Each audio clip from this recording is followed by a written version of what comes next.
Assalamualaikum warahmatullahi wabarakatuh. Saya ingin lanjutkan kembali dengan apa yang sudah kita bahas pada episode lalu. Pada episode lalu kita sudah melihat dan bahkan beberapa contoh sudah disampaikan. Berdasarkan penyelidikan bahwa IQ itu rata-rata hanya 6% mengantar kepada keberhasilan seseorang. Sedangkan sisanya adalah kecerdasan-kecerdasan yang lain. Bahkan kecerdasan intelektual itu tidak lebih dari 20% menurut penyelidikan.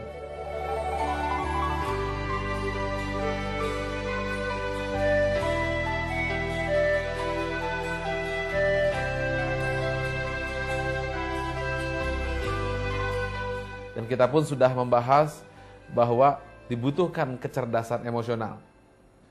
Namun, saudara-saudara sudah ketahui bahwa dua kecerdasan ini, seperti yang kita bahas di episode yang lalu, belumlah cukup. Kecerdasan emosi yang tinggi saja belumlah cukup. Mungkin saya ingin ingatkan sekali lagi bagaimana seseorang yang begitu mampu berbicara dengan sopan santun, ia tampil dengan penuh meyakinkan, senyumnya pun sudah diatur simetris sedemikian rupa, kanan 2 cm, kiri 2 cm. Dia begitu memberi perhatian kepada orang lain, memberi atensi kepada orang lain. Tapi ternyata di kepalanya hanyalah kepentingan-kepentingan pribadi. Mungkin kepentingan jabatan, kedudukan, uang, harta, atau kepentingan politik. Nah, kalau seandainya ini yang kita temukan di bawahan kita, atasan kita, padahal di dalamnya hanyalah kepentingan, bukannya tidak mungkin. Masih ingatkah dengan Hitler, Mussolini, atau mungkin juga kejadian-kejadian di lingkungan kita, orang yang begitu menarik hati tapi tiba-tiba dapat berita ia sekarang ada di dalam penjara dan terbukti menipu. Oleh karena itu kita semua sudah setuju. Bukankah kita semua sepakat bahwa intelektual saja tidak cukup, masih dibutuhkan kecerdasan emosional. Tapi kecerdasan emosional dan intelektual justru juga berbahaya kalau tidak didasari oleh satu kecerdasan lagi. Itulah yang disebut dengan SQ atau kecerdasan spiritualitas. Sekarang sebelum kita masuk kepada contoh-contoh, mungkin untuk sedikit landasan ilmiah. Kecerdasan intelektual itu berada pada fungsi otak luar yang disebut neokorteks. Ini di mana ketika Anda menghitung 2 kali 2, 4 kali 4, itu adalah fungsi otak itu yang bekerja. Sedangkan kecerdasan kedua itu berada pada fungsi limbic system. Limbic system inilah yang melahirkan kecerdasan emosional.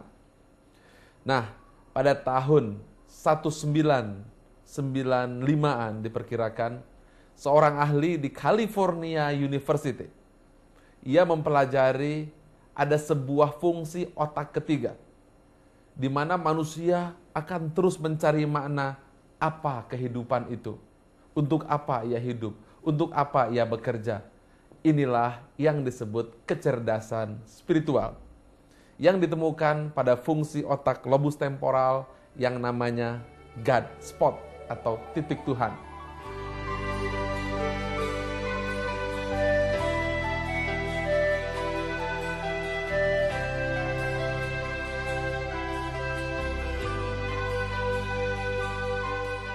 Nah, sekarang kita akan sedikit bahas bagaimanakah God spot itu bekerja atau kecerdasan spiritual bekerja.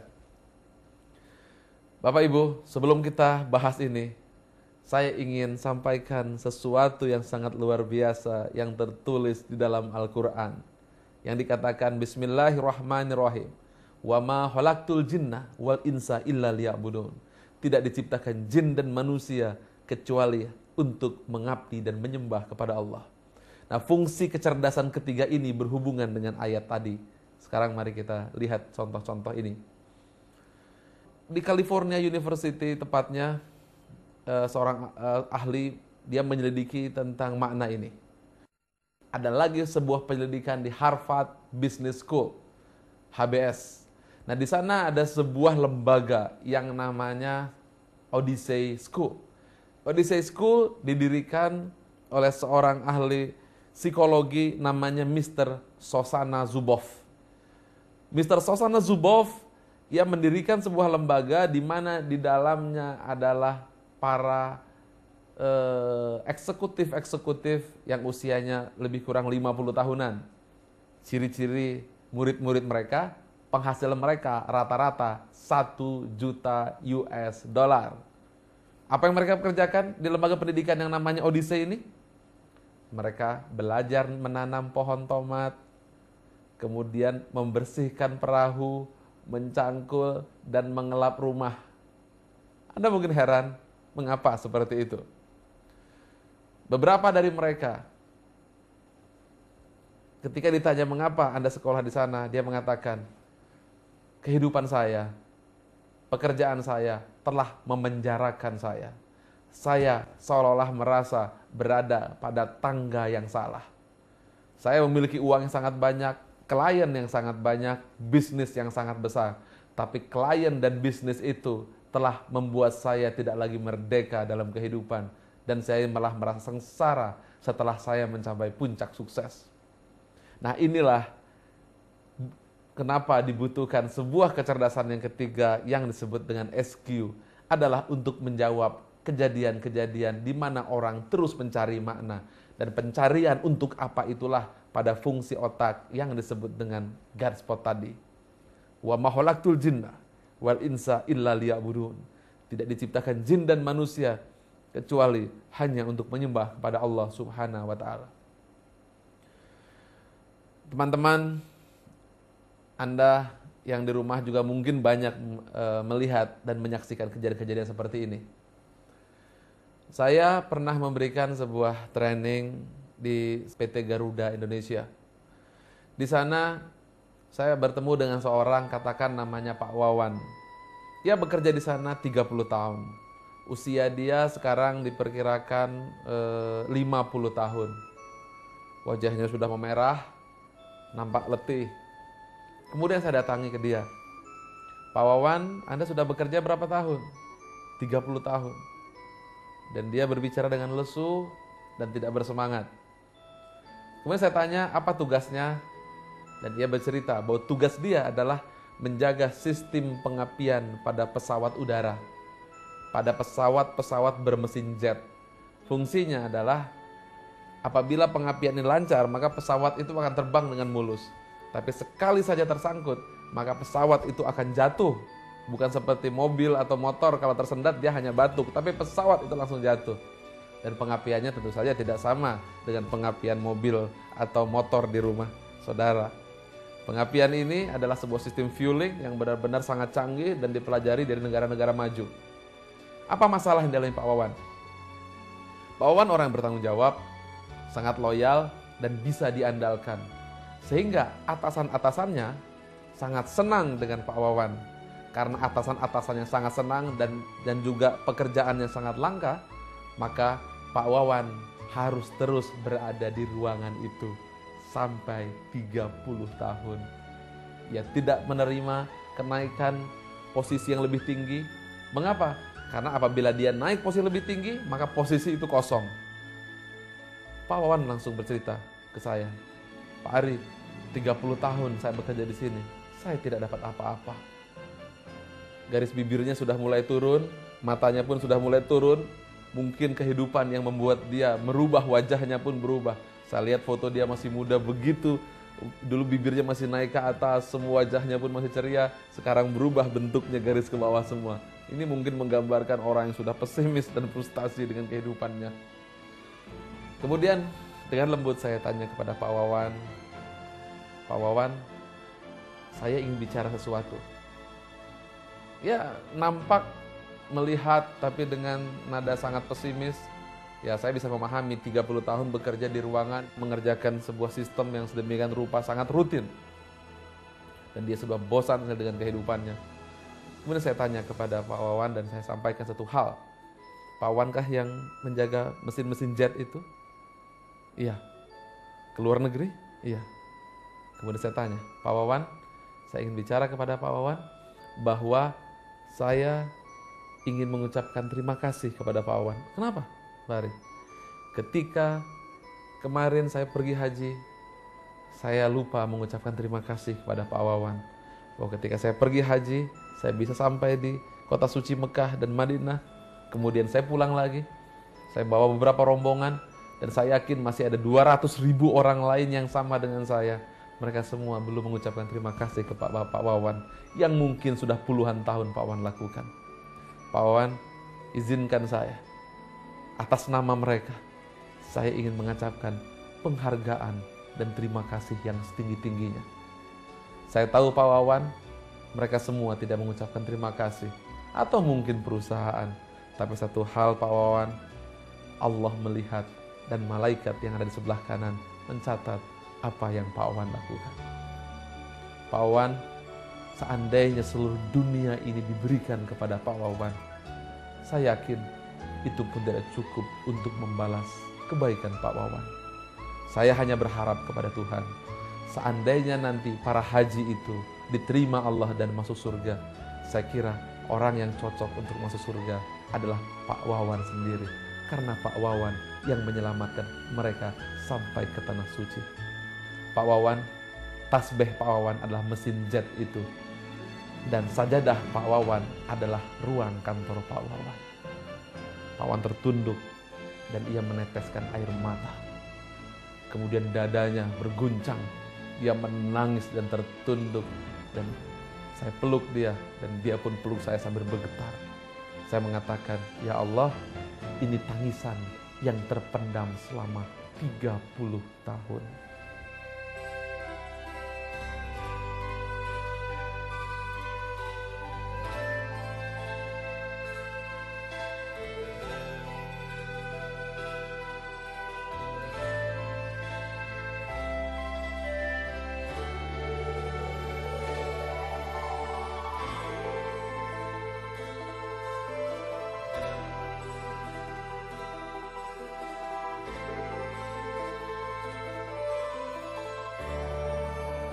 Saudara-saudara, ketika Pak Wawan mengalami kejadian tersebut, Pak Wawan mengalami apa yang disebut dengan spiritual experience.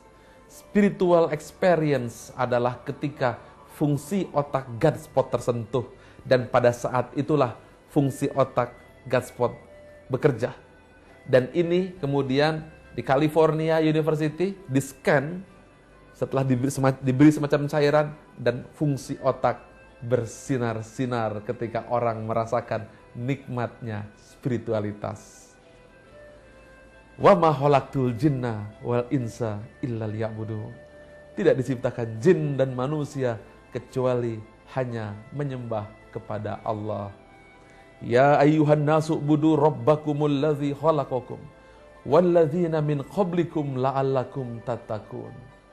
Wahai orang-orang yang beriman, maka menyembahlah kepada Allah, mengabdilah kepada Allah sebagaimana orang-orang terdahulu mengabdi, agar kamu bertakwa.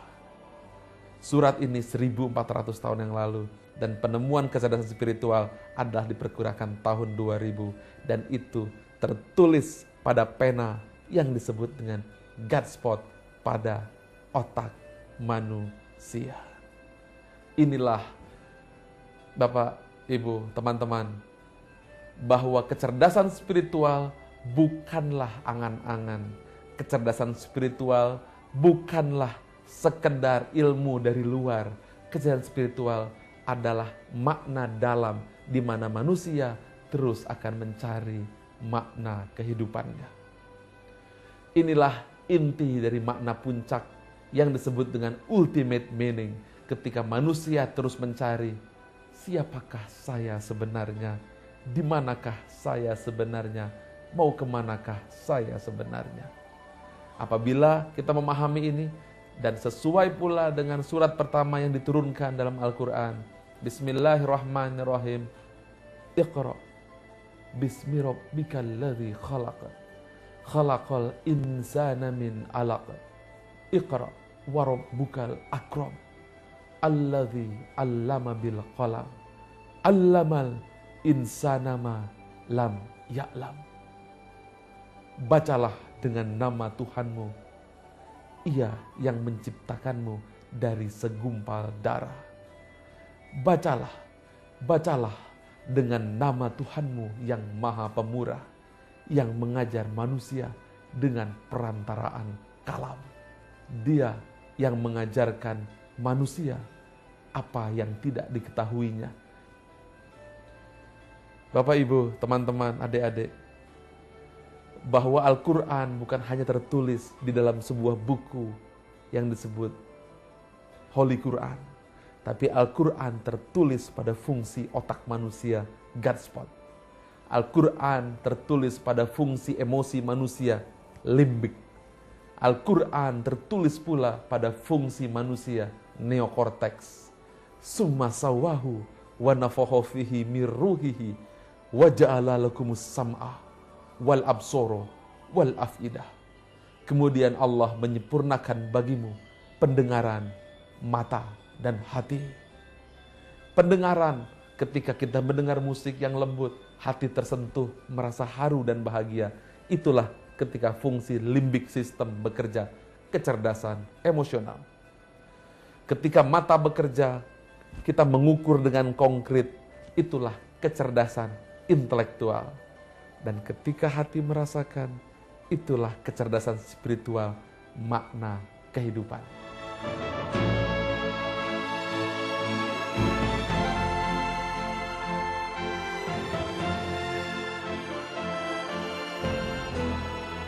Bapak Ibu yang berbahagia, itulah yang disebut makna kehidupan ketika manusia memahami tentang untuk apa saya bekerja, untuk apa kita hidup, dan mau kemanakah kita.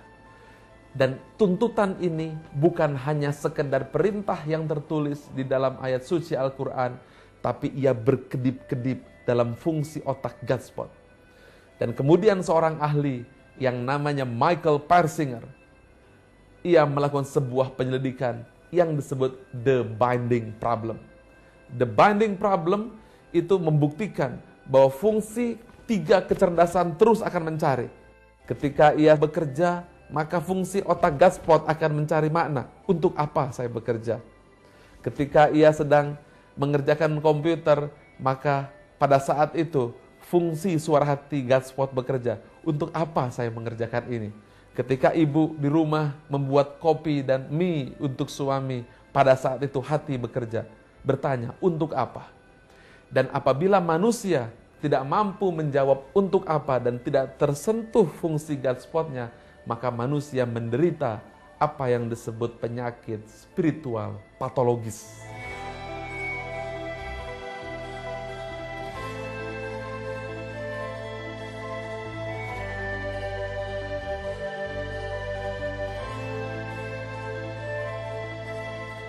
Spiritual patologis itu adalah penyakit manusia yang sudah menderita buta hati. Dia tidak tahu untuk apa ia hidup, ia tidak tahu mengapa ia harus hidup di muka bumi. Sebagai contoh, banyak anak-anak di Indonesia yang lari ke narkoba, bahkan remaja lari ke narkoba. Itulah bukti yang disebut kekeringan spiritual, karena ia tidak mengerti untuk apa ia belajar.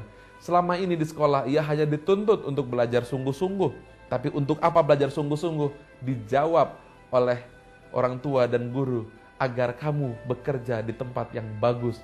Untuk apa bekerja di tempat yang bagus? Maka keluarga, orang tua menjawab, agar kamu memiliki uang dan gaji yang banyak. Untuk apa uang dan gaji yang banyak? Maka pada saat itu mereka bertanya, untuk memperoleh kekayaan.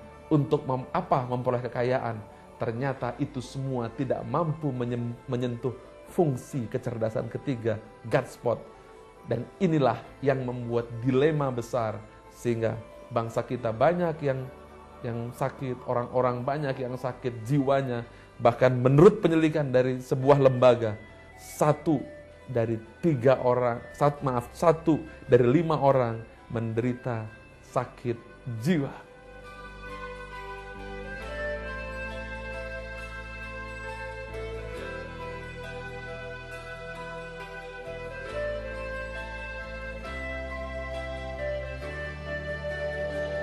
Bapak Ibu, mungkin Anda berpikir, tapi Indonesia adalah sebuah negara yang beragama. Bapak Ibu, saya ingin sampaikan dan teman-teman, bahwa beda antara ritualitas dan spiritualitas. Bisa jadi ia melaksanakan ritualnya, tapi tanpa spiritualitas. Bisa jadi ia melaksanakan sholat, tapi tanpa hati. Karena itulah, kecerdasan spiritual bukan bicara hanya di ritual, tapi inti makna fungsinya. Nah, inilah yang disebut dengan SQ atau kecerdasan spiritual.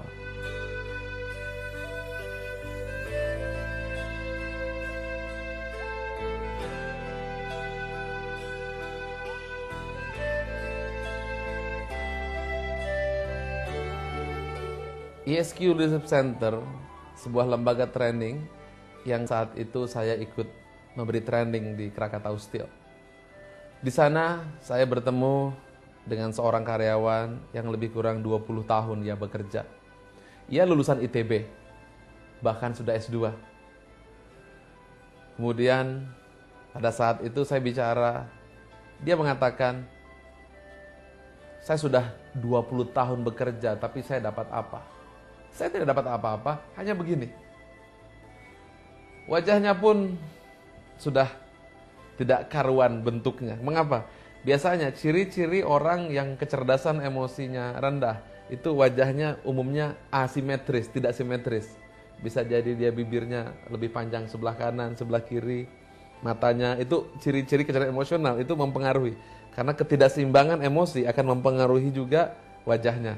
Karena itu senam wajah itu tidak akan memperbaiki wajah, karena memperbaiki wajah adalah dengan memperbaiki hati, maka wajah akan simetris, ya. Nah, itu yang terjadi.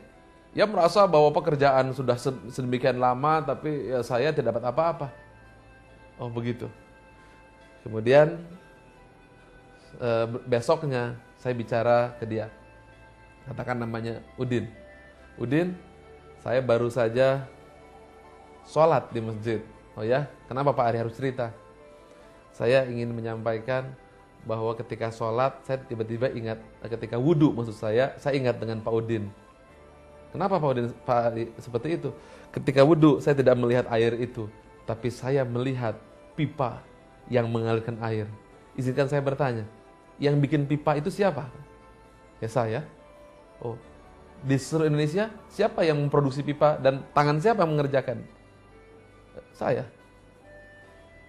Udin, tahukah bahwa yang sholat ini bukan hanya saya, masih ada jutaan orang yang membasuh wajahnya dan airnya sampai ke tangan mereka karena pipa yang Pak Udin buat. Dia mulai terdiam. Ya, lantas kenapa? Pak Udin, tahukah sebenarnya siapa yang paling senang ketika mereka bisa sholat? Pencipta dia bukan? Pemilik langit dan bumi bukan? Dia adalah Allah Subhanahu wa Ta'ala beserta para malaikat. Dia yang mengucapkan terima kasih kepada Pak Udin. Pak Udin, ketika kami membasuh wajah, satu air yang mengalir itu adalah ucapan terima kasih. Seluruh langit bumi akan diturunkan kepada Pak Udin, karena Pak Udin yang telah membuat kita semua bisa sholat dengan air yang sejuk dan jernih, membersihkan wajah dan tubuh kami. Pak Udin, mengapa Anda mengatakan tidak dapat apa-apa? Bukankah Pak Udin bahwa air inilah yang bisa mengalir karena pipa yang ada produksi? Dan beberapa hari yang lalu Pak Udin, ada orang yang baru saja melahirkan dan ia begitu susah melahirkan. Dan kemudian pada saat itu dia dibutuhkan ambulans, dan ambulans itu melintas di atas sebuah jembatan, kemudian masuk ke rumah sakit, di sana ditolong dan anak itu melahirkan dengan selamat.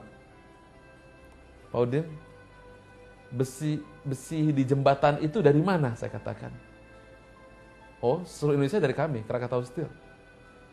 Pak Udin, seandainya besi-besi itu dia dibuat, apa yang terjadi dan jembatan itu tidak berdiri? Kesulitan yang sangat besar bukan? Ya. Kemudian besi itu sekarang Pak Udin telah terpasang dan ribuan orang lagi yang bisa pergi ke rumah sakit karena besi yang Pak Udin buat di sana. Pak Udin, jangan mengatakan bahwa Anda tidak dapat apa-apa. Anda dapat balasan dari pemilik langit bumi. Pak Udin tersentak, dia diam, Dia kaget dengan jawaban itu dan wajahnya saat itu pula berubah dan ia merasakan kedamaian yang tak terhingga. Kedamaian itulah yang berhasil menyentuh fungsi kecerdasan ketiga yang disebut dengan SQ atau God's.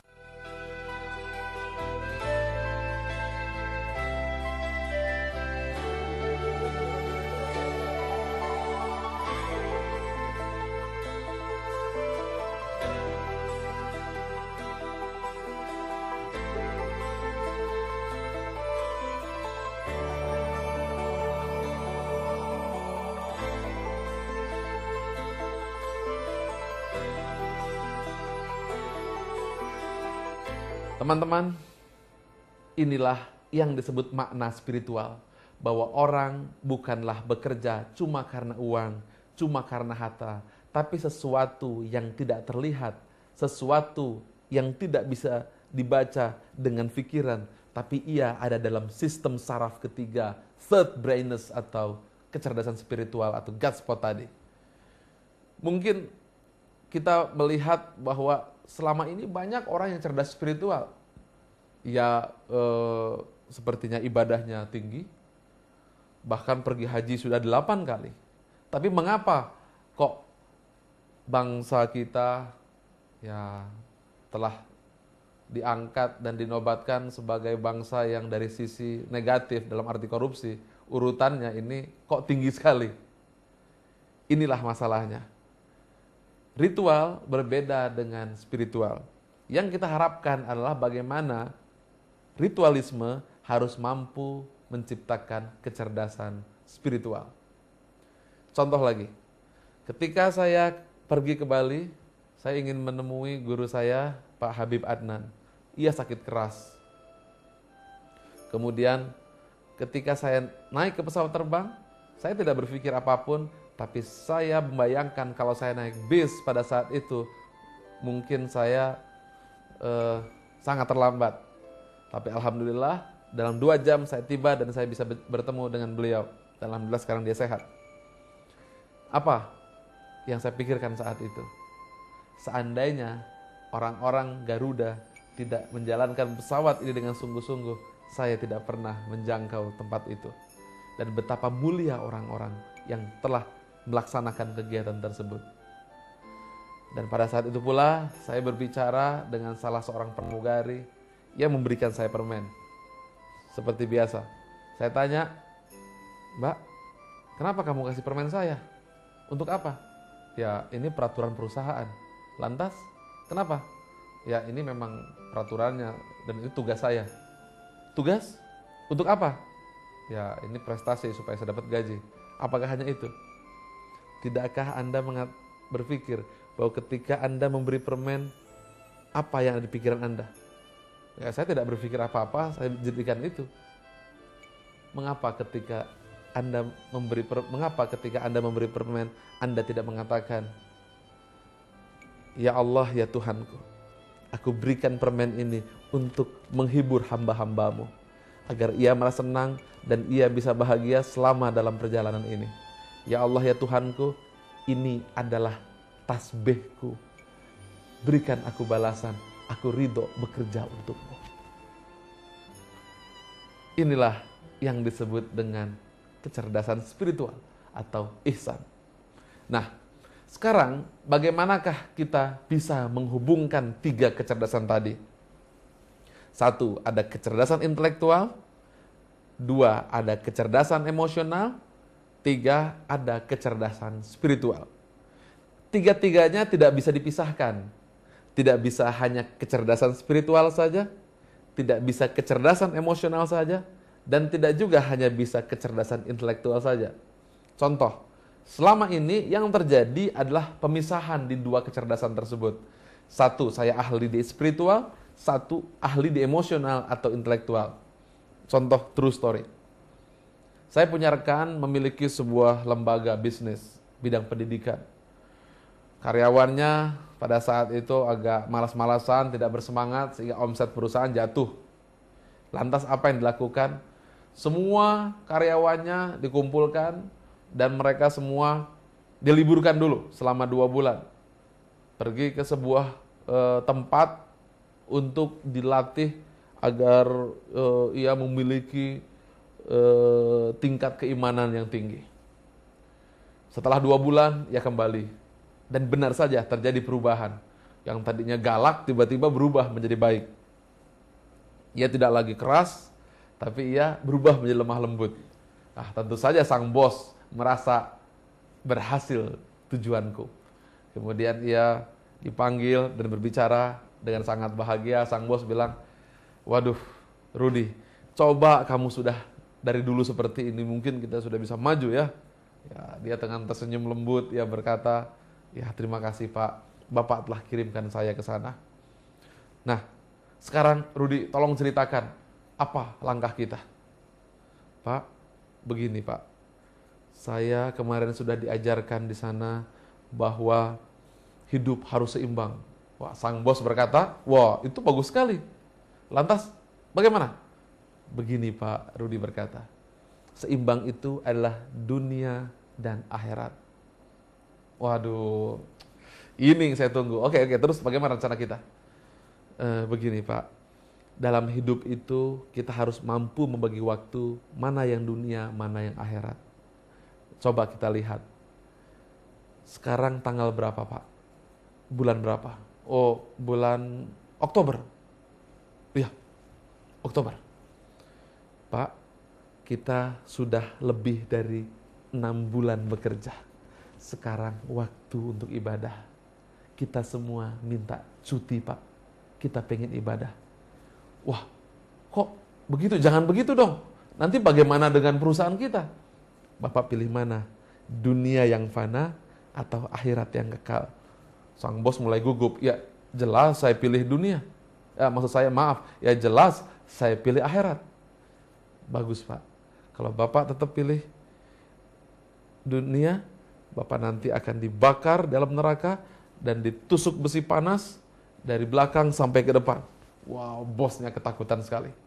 Kemudian akhirnya yang terjadi adalah sang bos ikut juga 2 bulan mengikuti pelatihan keimanan. Dan apa yang terjadi? Ketika pulang perusahaannya ambruk dan omsetnya turun 80%. Bapak Ibu, inilah contoh terjadinya pemisahan antara spiritualitas dan emosional atau intelektualitas.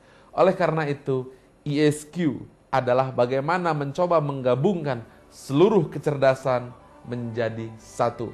Antara kecerdasan emosional, kecerdasan intelektual, dan kecerdasan spiritual. Bagaimanakah konsep menggabungkannya? Yaitu dengan menggabungkan seluruhnya menjadi satu kesatuan, seperti gerakan bulan mengelilingi bumi, bumi mengelilingi matahari, matahari mengelilingi pusat galaksi Bima Sakti, dan elektron berputar mengelilingi inti atom, dan haji berputar mengelilingi Ka'bah di Mekah Al-Mukarramah. Demi matahari dan sinarnya di pagi hari, demi bulan apabila ia mengiringi, demi siang apabila ia menampakkan diri, demi malam apabila ia menutupi, demi langit dan seluruh binaannya, demi yang ada di permukaannya, demi jiwa dan penyempurnaannya.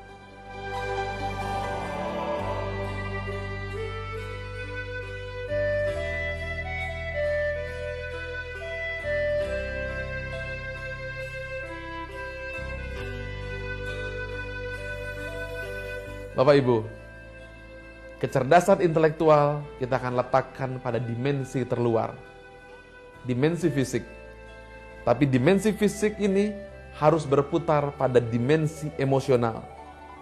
Dan dimensi emosional harus berputar kepada dimensi spiritual. Sehingga bisa saja otak kita cerdas, kinerja tinggi, tapi kita memiliki hati yang mampu membaca situasi lingkungan luar, memiliki radar hati, yaitu EQ atau emosi, sehingga mampu mengenal apa yang terjadi dengan diri kita secara emosional dan mampu mengenal perasaan orang lain. Tapi kemampuan mengenal perasaan orang lain itu tidak boleh berdiri sendiri, tidak boleh dimanfaatkan, untuk kepentingan-kepentingan yang bisa merusak lingkungan, maka dibutuhkan satu kecerdasan yang menjadi pusat atau inti. Itulah SQ, kecerdasan spiritual, yang merupakan pusat orbit seluruh jagat raya. Kita akan melihat bahwa seluruh alam semesta raya, dari makrokosmos, mikrokosmos, dan spiritual kosmos, itu memiliki satu mekanisme. Bulan berputar mengelilingi bumi, bumi berkeliling matahari, matahari mengelilingi galaksi, dan seluruhnya berpusat kepada inti yang satu. Qul huwallahu ahad. Itulah pusat orbit yang sesungguhnya. Kiblat di Mekah Al-Mukarramah. Kotak yang kosong. Kosong adalah isi, dan isinya adalah spiritualitas.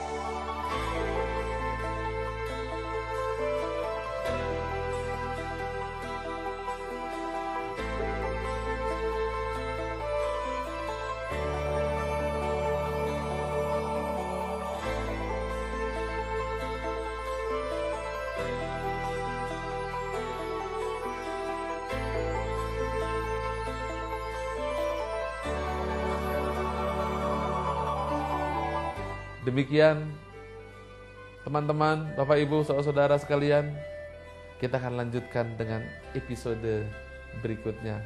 Billahi taufik wal hidayah. Wassalamualaikum warahmatullahi wabarakatuh.